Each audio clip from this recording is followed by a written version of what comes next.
इस चुनाव में हम 60 सीट लड़ेंगे, 60 सीट हम लड़ेंगे, बाकी का सीट हम अपने सहयोगी के लिए छोड़ेंगे। हम 50% सीट अति पिछड़ा और एससी के भाई के लिए हम रिजर्व करेंगे।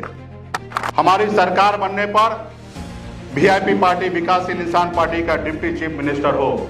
जिस समय में मछली अंडा देती है उस समय में भारत सरकार के द्वारा बैन किया गया 3 महीना मछली मारने से, तो ऐसे समय में भारत सरकार 1 महीने में 500 रुपया मुआवजा देने का निर्णय लिया है।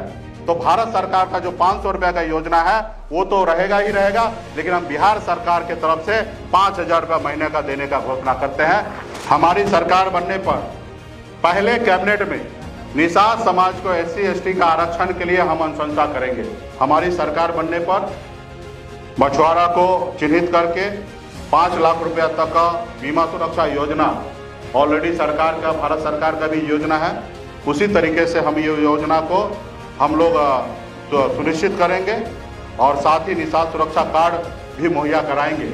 जब हमारी सरकार बनेगी तो हर राज्य में जहाँ पे बिहारी हमारे भाई बड़े संख्या में जहाँ पे रह रहे हैं वहाँ पे हम लोग बिहारी प्रवास सहायता केंद्र का स्थापना करेंगे। महागठबंधन की ओर से एक घोषणा प्रस्तावित है, माई बहन सम्मान योजना। इसमें हमारी भी पार्टी मानती है कि गरीब को मदद हो, इस पे हमारे महागठबंधन का ये घोषणा है, इस पे हम लोगों का भी सहमति है और हम चाहेंगे कि सरकार बनने के बाद इस योजना को हम जमीन पर उतारें। हमारी सरकार बनने के बाद जीविका दीदी की योजना में महत्वपूर्ण बदलाव के साथ, जैसे CM जीविका मित्र का मानदेय हम लोग बढ़ाना है। ऋण जो 3 साल से पहले जो डिफॉल्टर हो चुका, जो पैसा किसी कारण नहीं भर पाए, उनका डेथ हो गया, तो ऐसे जो बकाया है वो राज्य सरकार के द्वारा हम लोग उसको करेंगे। और साथ ही जीविका दीदी का जो समूह है उसको इंश्योरेंस कराए सरकार के खर्चे से। सरकार बनाओ अधिकार पाओ के कार्यक्रम के तहत वीआईपी पार्टी चले गांव की ओर 100 सदस्यता अभियान। यह कार्यक्रम 150 दिन तक चलेगी। विकासशील इंसान पार्टी के सभी वरिष्ठ नेता और कार्यकर्ता के द्वारा चलेगी हर गांव में। आचार संहिता लागू होने से पहले 50 जगह पे हम लोग रैली करेंगे।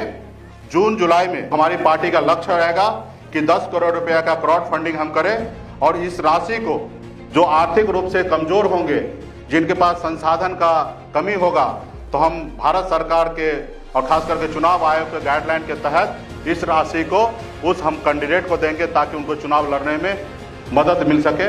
हमारी पार्टी भारत रत्न कर्पूरी ठाकुर जी की विचारधारा पे हम लोग चलने वाले पार्टी है, तो उनके सपना को साकार हम लोग करें।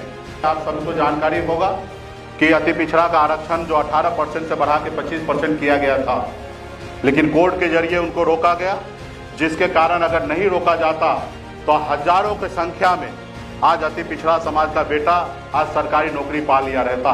तो हमारी सरकार बनने के बाद इस पे जो कानूनी प्रक्रिया है उसको काम करते हुए और पुनः जो सरकार का जो 18 से बढ़ा के 25% किया गया था वो जो रुका हुआ है, हमारी सरकार बनने के बाद हम हर संभव प्रयास करेंगे भारत के संविधान को दायरे में जाकर हम इसको काम करके और ये हम बढ़ाने का काम करेंगे। तो क्या आप लोग सहमत है? गठबंधन सही चीजों के बदलावे प्रत्याशियों का चयन, पार्टी की घोषणा पत्र, राष्ट्रीय कार्यकारिणी का एजेंडा सहित सभी चीजें पार्टी संसद सर्वसम्मत श्री मुकेश सहनी द्वारा दिया जाएगा।